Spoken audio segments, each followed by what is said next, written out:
Agora são 10 horas e 9 minutos. 10 e 9. Eu recebo aqui no Supermanhã, o ponto alto da notícia, o deputado federal por Alagoas, Pedro Vilela. Ele que é do PSDB, inclusive é vice-líder do partido na Câmara Federal. De acordo com informações já repassadas também por sua assessoria, o projeto que garante a portabilidade aí das contas de energia elétrica, ele também começa a ganhar vida. Isso é muito importante. Ele está aqui também para falar sobre isso. Mas é claro, a gente também vai explorar informações sobre o cenário político em Brasília. Pedro, muito bom dia. Primeira vez que você esteve aqui já na Jovem Pan, você falava aí da importância desse projeto no que diz respeito à portabilidade aí das contas de energia elétrica. Eu queria que o senhor relembrasse essa situação e em que ponto está esse projeto também em Brasília. Muito bom dia. Muito bom dia, Marcos. Bom dia aos ouvintes da Jovem Pan. Satisfação estar aqui mais uma vez nessa manhã de sexta-feira, para a gente poder conversar um pouquinho sobre Brasília, a nossa atuação como deputado federal e as questões que têm acontecido na capital e a nossa participação legislativa, né, propondo projetos de lei que possam efetivamente beneficiar a população brasileira e, no nosso caso em especial, a população de Alagoas. O projeto que você se referiu, da portabilidade da conta de luz, tem tudo para ser um grande marco no que se refere à energia elétrica no Brasil. É uma proposta ousada, uma proposta inovadora, feita por mim em conjunto com outros 4 deputados do Brasil, alguns colegas de Minas Gerais, de São Paulo e do Distrito Federal, e que o conceito, a ideia, Marcos, é justamente dar ao consumidor, dar ao cliente, o direito de escolher de onde ele quer comprar a sua energia elétrica. Isso eu achava muito complicado da primeira vez que o senhor falou aqui desse tema, e fui pesquisar, mas a verdade é que a tecnologia ela possibilita hoje esse direcionamento. Quer dizer que são várias as fornecedoras para a Eletrobras, e em alguns estados, em função da regra de ICMS ser diferenciada, o valor do quilowatt é mais barato. Isso, todo mundo sabe que o preço da energia elétrica não é o mesmo nos estados da nação. Tem estado que paga mais, estado que paga menos, cidade que paga mais, cidade que paga menos, depende de cada realidade. O que o projeto se propõe é deixar o consumidor com a escolha de onde ele quer comprar energia, de acordo com sua conveniência, da forma que ele desejar, levando em consideração fatores como preço, talvez seja o principal deles. Estudos mostram que quando o projeto entrar em vigor, as contas de energia podem cair em até 22%, e de repente até outras razões. Se o cara tem uma linha sustentável, ambiental, pode fazer a opção de comprar energia de uma matriz limpa, como é a eólica, como é a solar. Se ele, como eu disse, prefere pagar mais barato, ele vai buscar aquele fornecedor de energia que dá o melhor preço, e assim a gente vai garantir que ele tenha uma escolha plena para decidir de onde ele quer comprar a energia. Bem parecido, Marcos, para a população, para os ouvintes poderem entender mais ou menos como funciona hoje com a questão da telefonia móvel, com a questão do celular. Móvel, né? Bancos também, hoje já se faz também até portabilidade. Portabilidade, exato. Você lembra que o aparelho celular, quando chegou, era uma burocracia, uma dificuldade para mudar de operadora. Vocês tinham contratos extensos de muito tempo, você para sair tinha que pagar uma multa grande, às vezes judicializava, ia parar na justiça. Hoje não, hoje você não está satisfeito com a tua operadora de telefone, você imediatamente pode migrar para outra. A portabilidade é justamente isso, você poder mudar inclusive o seu número para outra companhia que ofereça um melhor serviço, que ofereça um serviço mais barato, e isso permitiu com que o cliente exigisse que elas prestassem um melhor serviço, um serviço de menor custo. Isso foi uma conquista do consumidor brasileiro, e que a gente agora quer levar para o referente à conta de luz, para que a gente também possa escolher de onde a gente quer comprar a nossa energia. Isso vai obrigar aos fornecedores de energia a serem mais eficientes, a serem mais competentes. Pode haver uma concorrência entre as distribuidoras e, obviamente, a de Alagoas, digamos que tem um preço diferenciado em relação à de Minas. Eu dou sempre o exemplo de Minas porque sei que o valor lá é diferenciado. Sim. E aí, a daqui, de repente, buscar uma alternativa para também cair o seu valor? Claro, ela vai ter que se inovar na gestão, vai ter que se inovar nas suas práticas. Vai ser uma disputa de mercado mesmo. Disputa, a gente sabe muito bem que quando há disputa, quando há muita oferta, o preço cai, o consumidor, o cliente fica com mais opções. Isso é bom para a economia, é bom para o país, e eu defendo que isso seja aplicado em diversos ramos da atividade econômica. A gente tem que deixar as amarras de lado. É um projeto, por exemplo, Marcos, que enfrenta muita resistência, porque tem todo um sistema posto, Tem gente ganhando dinheiro nesse sistema, tem gente acomodada nesse sistema há anos e não quer ver a coisa mudar, a coisa alterar, novos participantes entrarem, de repente novas empresas, novos negócios serem criados e sempre com o objetivo de oferecer o maior leque possível de opções, de possibilidade para o consumidor. Em relação ao projeto, ele chega ao consumidor, pessoa física e também pessoa jurídica. Isso, inclusive para a jurídica, a partir de um determinado consumo, ele já existe, já é assim. As grandes indústrias nacionais, ele já tem essa... Esse modelo não esse é um modelo que já é possível. Isso, já é aplicado. Ele escolhe de onde ele quer comprar a sua energia, é o chamado mercado livre. O que a gente quer fazer é estender isso para toda a população, para o consumidor residencial, para o pequeno comércio, para a pequena indústria. Essa é a ideia. Já é assim, Marcos. Eu sempre gosto de falar que a gente não tem que inventar muita coisa. A gente tem que pesquisar e seguir o que é bom e copiar o que é bom. E esse modelo da portabilidade que a gente está tentando trazer para o Brasil já é aplicado em diversos países da Europa, já é aplicado nos Estados Unidos como um todo, e as pesquisas de satisfação entre os clientes que são feitas indicam que é muito bem aceito esse modelo pelos clientes. Nos Estados Unidos passa de 80% de aprovação, na Europa também índices semelhantes, de forma que eu vejo isso como algo que também será positivo para o Brasil. Repito, não é uma coisa de um dia para o outro, vai revolucionar o setor de energia elétrica no país, vai trazer um novo paradigma, uma nova forma de relação, e por isso vai levar inclusive algum tempo. A nossa expectativa é que a partir de 2020 o projeto de lei esteja efetivamente sendo aplicado. Ontem de manhã, Marcos, eu fui... Quer dizer que todo o processo de discussão técnica, de levantamento, de confirmação, de comparação, ajuste do que é legal, isso vocês já estão dando sequência. Isso. Porém, para a efetivação dele, tem Isso. todo esse tempo para ajuste? Isso, porque são duas frentes, né? Uma no Poder Legislativo, que é justamente a tramitação do projeto de lei. Certo. O projeto de lei esse que já foi aprovado na Comissão de Minas e Energia, da qual faço parte, sou inclusive vice-presidente. Na sequência, ele foi à Comissão de Defesa do Consumidor, porque tem relação com o assunto, e também foi aprovado, salvo engano, por unanimidade. Opa! E aí ele está avançando nas comissões temáticas da Casa. Certamente, logo mais, deverá ser apresentado na Comissão de Constituição e Justiça, que vai atestar se o projeto é constitucional ou não, e a gente tem total certeza que será atestado como constitucional, e o passo seguinte é a aprovação em plenário. Tá? Quantos deputados estão com o senhor nessa empreitada, assinando também essa matéria e reconhecendo a importância dela, deputado? Salvo engano, Marcos, são signatários eu e mais 4, porque o que aconteceu? Eu já tinha interesse em apresentar um projeto dessa natureza, nesse sentido. Outros deputados também tinham ideias semelhantes. Então, o que é que a gente fez? Nos reunimos, de diversos partidos, inclusive PSDB, tem democratas, enfim, nos reunimos e decidimos por bem juntar nossas ideias, ver o que era consenso, alinhar o que não estava consensuado e apresentar um projeto único, porque fica mais prático, mais simples de entender, a gente une forças para que o projeto avance de forma mais célere e assinamos todos o projeto. Então, acho que foi a melhor solução e realmente tem andado de forma rápida. Nossa expectativa é que o quanto antes seja aprovado. Minas e Energia vai passar foi aprovada na de consumidor, isso. CCJ, que deve ser a que tem a maior pauta. CCJ é a última, né? É que tem a maior pauta, inclusive, né? E depois a possibilidade de aí sim entrar na fila da pauta do que vai a plenário. Vai a plenário e uma vez aprovado segue para o Senado para que seja avaliado pelo Senado Federal também. E isso tudo... Se não sofrer emendas, né? Porque pode ocorrer. Aí volta para a Câmara o trâmite normal do Legislativo, do Poder Legislativo.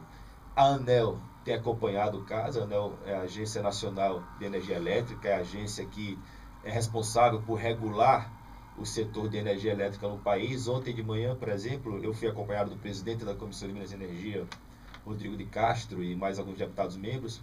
Passamos a manhã inteira com a diretoria da ANEEL, com o diretor-geral, Dr. Romel Donizete Rufino, com todos os seus assessores, toda a equipe técnica, e ele deixou muito claro que acha que o projeto é importante, é bom, ele vê com bons olhos a aplicação da portabilidade da conta de luz, mas também trouxe a preocupação de que realmente é uma revolução no modelo, a gente vai enfrentar resistências, tem gente no sistema há muito tempo que prefere que não mude nada, que deixe como está, e a gente não, a gente quer mudar, quer avançar, e porque o poder público tem que sempre ter em mente, ou como sua meta, beneficiar a sociedade, a população, quebrar interesses, quebrar resistências para que o povo seja Claro. favorecido. Então, e o impacto desse, você sabe como é que a conta de energia afeta o dia a dia, o orçamento da população, das famílias, principalmente dos mais carentes. E ainda mais nesses últimos tempos, de quanto ela cresceu, aumentou, aumento de mais de 40% em média no Brasil, aqui no estado Foi de Alagoas. 28% o gás, 42% a energia. Isso. E o combustível já está chegando a 43%, aliás, a 17%, né, de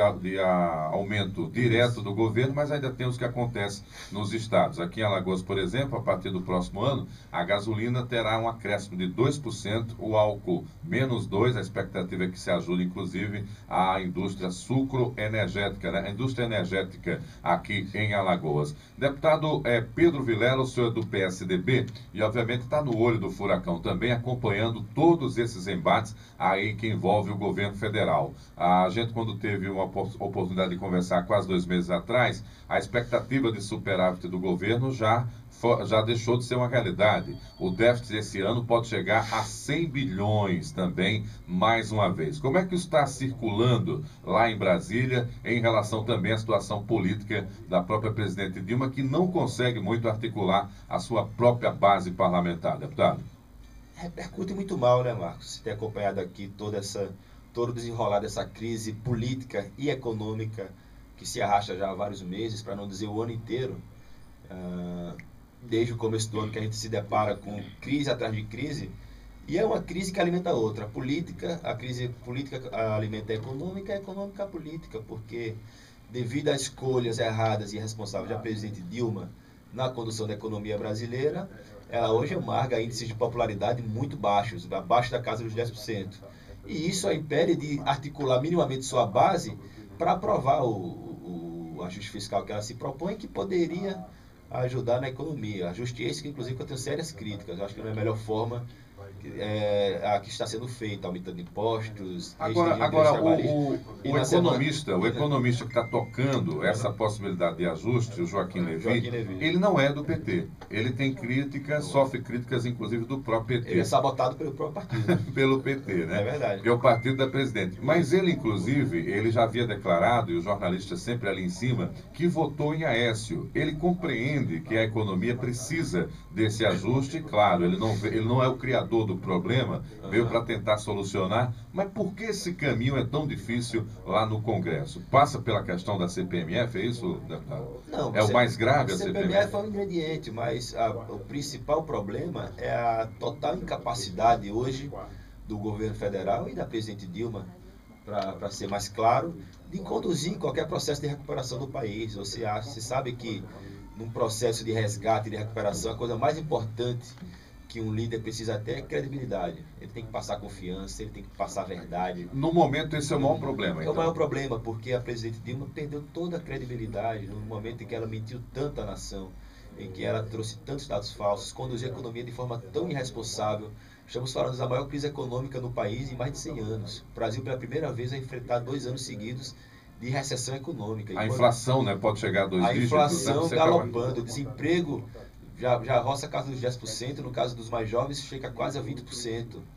Então isso tudo é fruto de uma política econômica mal aplicada e irresponsável e, de certa forma, também eleitoreira. Ela tomou medidas ali para ganhar a eleição e que o Brasil, hoje, o país está pagando um preço muito caro. Já tem economistas falando em até 3 anos de recessão, até 2017. Então isso tudo acabou por minar a credibilidade e a autoridade da presidente da República. Ela perdeu total capacidade de liderança, total capacidade de diálogo com a sociedade, com todos os setores da sociedade, sejam os empresários, os trabalhadores, os estudantes, os desempregados, todos eles estão muito descrentes da nossa presidente Dilma. E isso a deixa numa posição muito frágil e a consequência é muito clara e você tem visto aqui todas as semanas no noticiário. Ela não consegue aprovar nada no Congresso Nacional.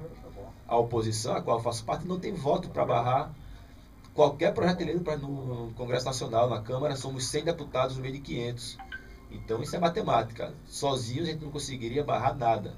O que há é uma grande desarticulação da própria base do governo, da presidente Dilma, que não consegue ter uma base coesa, um grupo de deputados e senadores que a sigam e que sigam seu projeto de país e que ficam somente praticando aquele velho sistema da chantagem com a presidente Dilma, que é o toma lá da cá, você me dá um ministério aqui, que eu te garantando só aqui. É isso que eu queria saber. Que ela caiu, ela que lá atrás, quando surgiu, era considerada a senhora protetora da ética, hoje ela faz a política mais suja e rasteira possível. Era isso que eu queria saber. O senhor convive com pessoas lá em Brasília, né? Para você que ligou o rádio agora, na audiência rotativa do rádio, aqui comigo nos estúdios da Jovem Pan, o deputado federal por Alagoas, Pedro Vilela, do PSDB. Inclusive, ele é vice-líder de seu partido lá na Câmara. É comum o senhor encontrar deputados que numa semana tem uma postura e 10, 15 dias depois ele já está com outra postura, aí a conversa, está no bolso, cedeu, ganhou um cargo. Quer dizer que acontece assim na cara de pau mesmo, deputado? Acontece, é só acompanhar, ainda mais hoje em dia. Inclusive com pronunciamento e tudo? Tem. Mas, rapaz, que coisa. Tem vários casos. A gente viu, por exemplo, vou citar um exemplo, tem um deputado do PMDB que estava cotado para ser ministro da Saúde, nessa última reforma ministerial, e ele já estava dando entrevistas quase que como ministro. Aí resgataram a entrevista dele de um mês antes, em que ele defendia o impeachment da presidente Dilma e a renúncia da presidente Dilma. Ele já tinha mudado. Então você viu, né, como é que a coisa funciona lá. Por falar em impeachment, né, o senhor já antecipou essa fala, estava na sequência também das minhas indagações. O senhor continua defendendo o impeachment da presidente Dilma ou acha que ela, mesmo com essa crise, consegue completar o mandato? Não, veja, eu acho claro, dentro da legalidade. Eu acho que a pauta do impeachment tem que avançar sim. Sim, mas só finalizando a questão da falta de liderança da presidente Dilma. Então, o que acontece hoje é isso. Ela pratica uma política da mais antiga, suja possível, que é o toma lá da cá, loteando totalmente o Estado brasileiro, assim, com cargos de comissões, ministérios. E o que é pior, sem os parlamentares darem a chamada contrapartida, que seriam os votos. Então, ela perdeu qualquer capacidade de liderança. E o impeachment, Marcos, é uma pauta que tem que avançar. Nós temos a comprovação já feita pelo Tribunal de Contas da União, por unanimidade, que ela praticou crime de responsabilidade no que se refere às contas públicas. Quando o senhor teve aqui, a pedalada era uma estimativa. Ela se tornou realidade, o voto foi unânime lá no TCU. Está comprovado isso. E a partir de agora? Inclusive, acompanhei a sessão. Não tinha sequer qualquer argumento de defesa razoável. O jurídico do Tribunal de Contas da União, o corpo técnico, foi muito incisivo no sentido de que efetivamente ela cometeu um crime de responsabilidade, as chamadas pedaladas fiscais. Suas contas tiveram parecer do Tribunal de Contas da União pela rejeição das contas, fato inédito na história do país. Nunca uma presidente tinha tido as contas rejeitadas pelo Tribunal de Contas. E o que se comprova agora, Marcos, e já há um estudo avançado do Tribunal de Contas da União nesse sentido, é que as pedaladas fiscais continuaram, inclusive, no ano de 2015. Nesse ano, continua se praticando as pedaladas fiscais, crime de responsabilidade gravíssimo. Então, o que acontece hoje? Há um processo de impeachment, um pedido de impeachment da presidente Dilma, de abertura de impeachment, protocolado na presidência da Câmara dos Deputados, assinado por juristas de renome nacional, como o Dr. Miguel Reale Júnior, como o Dr. Hélio Bicudo, que inclusive é fundador do PT, do Partido dos Trabalhadores, e que a gente está na expectativa do presidente Eduardo Cunha deferir... Depois que o Bicudo mudou de posição, para dizer que ele é o fundador do PT. Ele fundou, agora é o fundador. Não, o PT... Eu não diria isso. Você sabe que o brasileiro faz piada com tudo, né? O PT está se afundando por méritos próprios, eu diria. Você ouviu ontem a entrevista, ou já está sabendo, que ontem o ex-presidente Lula, ele foi entrevistado pelo jornalista Kennedy Alencar, e colocou claramente que pode voltar a ser candidato à presidência. Isso circula em Brasília de que maneira? Como é que repercute na Câmara, a seu ver, né, do seu ponto de vista, essa tentativa do Lula de voltar em 2018? Eu vejo isso até como um pouco de desespero do PT. O Partido dos Trabalhadores está sob um forte desgaste, que não é culpa da oposição, não é culpa do PSDB, nem dos democratas, de ninguém, é culpa dos seus próprios atos. O PT cometeu atos muito graves na condução do país, na condução do governo federal, e agora está pagando por isso, é óbvio. Você vê que quem está matando o PT é o Ministério Público Federal, é a Polícia Federal, é a Justiça Federal, é o Supremo Tribunal Federal e as instituições do Brasil. Um detalhe importante. Esse discurso que eles tentam jogar de que é uma coisa orquestrada, que é golpe, que é aquilo, não é a oposição que faz nada, são as instituições nacionais, respeitadíssimas e que estão fazendo um bom trabalho, que estão comprovando fatos que aconteceram durante o governo do PT, a gestão do PT, e eles têm que, de alguma forma, tentar se defender. E eles fazem isso por forma de factoides, tentando desviar a atenção, Mas o fato é que eles estão sob um forte desgaste, tanto é que a presidente Dilma, repito, tem hoje uma popularidade de 7%, acho que é a mais baixa do mundo, e o presidente Lula, que outrora foi um mito, um candidato imbatível, hoje é o candidato mais rejeitado do país, com mais de 50% de rejeição. Um detalhe importante é que o cenário, né, quando a gente tinha conversado há algum tempo atrás, eu sempre resgato isso, porque em 2 meses mudou muito, né, o quadro político. O Cunha, o Eduardo Cunha, ele era do PMDB, de uma parte do PMDB, né, porque o PMDB tem várias partes, uma delas e a maior pertence ao senador alagoano José Renan Calheiros, que é o presidente do Senado, que é quem está segurando a própria análise, inclusive, das pedaladas lá no Senado.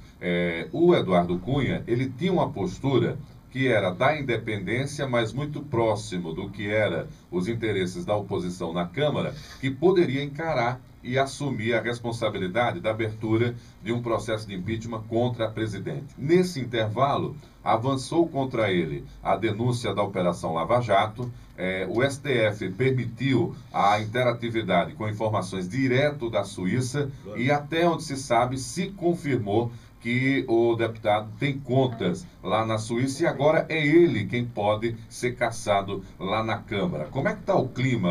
Eu percebo que as sessões estão tendo muitas agressões. Ontem ele foi dar uma entrevista, teve uma chuva de dólares. Como é que a casa está sendo dirigida com uma pessoa que está enfrentando esse nível de desgaste tão grande, deputado? Está um clima muito acirrado, realmente, você tem acompanhado e o ano todo já foi muito acirrado entre governo, oposição, o próprio PMDB, dividido, rachado, e com esse novo ingrediente agora, né, que é o envolvimento do deputado Eduardo Cunha, que inclusive é bom ressaltar, no mesmo esquema de corrupção. O dinheiro dele ele aplicou na Suíça. É a Lava Jato que está pegando aí. Ele não comprou obras de arte como fez o Renato Duque, né, lá do Rio. Ele preferiu colocar na Suíça. Na Suíça. Mas a origem é justamente a mesma, né? É a Petrobras, é a corrupção por contratos na estatal da Petrobras, com diretores indicados pelo PT, pelo PMDB. A origem do roubo, da corrupção é a mesma. Eles hoje estão em posições conflitantes, mas fizeram parte do mesmo esquema durante alguns anos. É o que está se comprovando agora. Então, o senhor está convencido da ligação dele com a corrupção? E se houver a votação em plenário, o senhor votaria pela queda do Cunha? Eu acho que as evidências são muito graves. A Globo conseguiu lá as assinaturas, né, dele na Suíça, no Banco da Suíça, titular da conta. Ele já apareceu, salvo engano, em 5 delações premiadas dos delatores, afirmando que ele teria sido beneficiado pelo esquema de corrupção da Petrobras. Ele, no semestre passado, foi à CPI, afirmou que não tinha contas na Suíça e essas contas apareceram. Ele fala que não é o titular, é só o beneficiário, mas é uma história que está não existe isso, né? Está mal explicada. Não existe. Então, né? A situação dele eu vejo como muito grave. O PSDB, meu partido, inclusive, já há um bom tempo soltou nota oficial pedindo o afastamento dele da presidência da Câmara dos Deputados. Voltou a soltar essa nota na semana passada, reafirmando que ele não tem mais condições de continuar à frente da presidência da Câmara e defendo que ele seja julgado de forma rigorosa. O Conselho de Ética acabou de instaurar o processo em relação a ele. Também deve ser garantido a ele o direito à ampla defesa, exatamente. Claro. Ninguém pode ser pré-julgado, mas uma vez comprovada toda essa denúncia, certamente não vai haver outra forma de se fazer justiça de que não seja pela sua cassação. Para finalizar, deputado, eu já tinha antecipado, né, aqui para o senhor teve tempo de pensar, né? Quando teve a operação envolvendo o repasse do governo federal na gestão Lula para a Câmara, para ter votos dos congressistas, era o mensalão. Quando teve o repasse agora da propinagem envolvendo as construtoras da Petrobras, é o Petrolão. Qual é o nome da Operação Cunha? Vamos de Cunhalão, que fica mais suave, né? Fica mais educado. O horário não permite outra história. Muito bem, muito bem. O Marcelo veio com Cunha Grande. Essa novela que você veio com Cunhalão, deu uma disfarçada. Deputado federal Pedro Vilela, eu só tenho a agradecer a sua presença aqui nos estúdios do Supermanhã, da Jovem Pan, do programa Supermanhã. Só colocando aqui, o senhor quando começou a entrevista falando da portabilidade da energia, das contas de energia elétrica, sim, eu tenho aqui a participação do Davidson Calheiros, ele é consultor, ele está dizendo aqui, quando minha esposa morava em Minas, a conta de energia que ela pagava numa casa bem maior que é que eles moram aqui em Maceió, era metade do valor pago aqui em Alagoas. Olha aí. Mesmo levando em conta a seca que passava a região quando ela estava lá, morando na cidade de Varginha, a conta era realmente mais barata. Está ratificando aqui o que o senhor falou. A ideia é justamente que a gente possa quebrar essas limitações que hoje existem, que a gente é obrigado a comprar a energia de um único distribuidor por um preço que a gente não discute e possa ter opções para comprar energia de onde a gente bem quiser e certamente pelo melhor preço. Já pensou, oferta de energia? Essa eu não sabia. Você poder comprar com o mais barato. Realmente vou ficar acompanhando a evolução desse projeto. São 10h34, aqui ao meu lado, 10h34, deputado federal Pedro Vilela, do PSDB, ele que é deputado federal por Alagoas e é vice-líder de seu partido lá na Câmara. Fique à vontade aí para suas considerações finais. Muito obrigado por aceitar o convite também da nossa produção, deputado. Obrigado a você, Marcos, por mais uma vez nos receber tão bem aqui na Jovem Pan. Oportunidade para a gente falar um pouquinho sobre a nossa atuação, reafirmando a nossa postura em Brasília de enfrentamento ao governo da presidente Dilma Rousseff como opositor, como deputado de oposição, mas também falando sobre as nossas proposições. Conversamos bastante sobre o projeto da portabilidade da conta de luz. Tem outros também que a gente pode conversar com mais calma depois, por exemplo, um projeto que proíbe, Marcos, e é novidade no Brasil, que adultos fumem dentro de automóveis quando há menores de idade com ele. Isso é um projeto de lei que já está em vigor nas nações mais desenvolvidas do mundo e no Brasil ainda não, e foi protocolado por mim recentemente. Independente de ser pai ou não, mas estando na frente de criança em carro. Se estiver no automóvel e houver uma criança dentro do automóvel, você fica proibido de fumar. Eu acho que uma vez a autoridade identificando, pode autuar. Pode autuar e sofrerá multa. Na Inglaterra recentemente aprovou essa lei, já é assim nos Estados Unidos, já é assim na França, nos países mais desenvolvidos. Eu acho que no Brasil a gente pode avançar também nisso. Protocolo de projeto de lei também que torna mais rigoroso, na verdade torna crime o fato de alguém estacionar em vagas reservadas para idosos ou deficientes, que eu acho que é um dos atos mais desrespeitosos que um cidadão pode cometer. É estacionar numa vaga reservada a deficientes ou idosos. Esse projeto ele criminaliza esse ato para que o responsável responda. Tem diversas comissões que foram instaladas no Congresso Nacional que eu tenho participado, como a comissão que vai reformular o Código de Trânsito Nacional, uma outra que vai tratar da questão dos esportes, reformular toda a legislação esportiva do país. Eu vou lhe dar uma sugestão, deputado, não sei se já tem essa comissão, eu já vivo pesquisando, mas ainda não encontrei, é tornar hediondo o crime de pedofilia, seja pela internet, né, o assédio pela internet, ou a prática efetiva do próprio crime. Eu não pensava nisso até ser pai, mas eu sou pai só de meninas, e no Brasil a pedofilia é muito cometida contra as meninas. Sim. E outro dia eu encontrei um pai que relatou um drama que ele está vivendo, a vida destruiu-se, né, a partir do que aconteceu com a filha dele, um profissional liberal, inclusive muito produtivo, mas que agora vive deprimido e com uma ideia fixa na cabeça de matar o agressor da filha dele. E ele falava, fala no teu programa lá, quando você encontrar algum deputado, para eles tornarem o crime de pedofilia um crime hediondo, o cara realmente cumprir muito tempo de cadeia, tomar aquela injeção química lá para perder a libido, porque senão vão existir uma nação de pais justiceiros, né? E eu lamento porque é uma pessoa conhecida aqui da sociedade alagoana, ele está fora da capital, inclusive, tenta viver fora da realidade, mas é uma coisa que está martelando na cabeça dessa pessoa. Não sei se já tem essa comissão, mas como o senhor é um deputado jovem, tem muitos amigos já em Brasília, tente apurar e tente ver se é possível tornar a pedofilia, seja o assédio pela internet ou o próprio crime, né, praticado, um crime hediondo. Claro, o Congresso Nacional tem atuado nesse sentido. Esse é um tema que me traz também muita preocupação. Eu sou um radical defensor de que os pedófilos sejam rigorosamente punidos, severamente punidos. Eu acho que, não tenho a certeza se já é considerado crime hediondo ou não, mas se não for, eu acho que é merecedor de que se enquadre como crime hediondo, e a gente tem que avançar para evitar que isso se dissemine, né? Inclusive, nós temos hoje a CPI dos chamados crimes cibernéticos em atuação, inclusive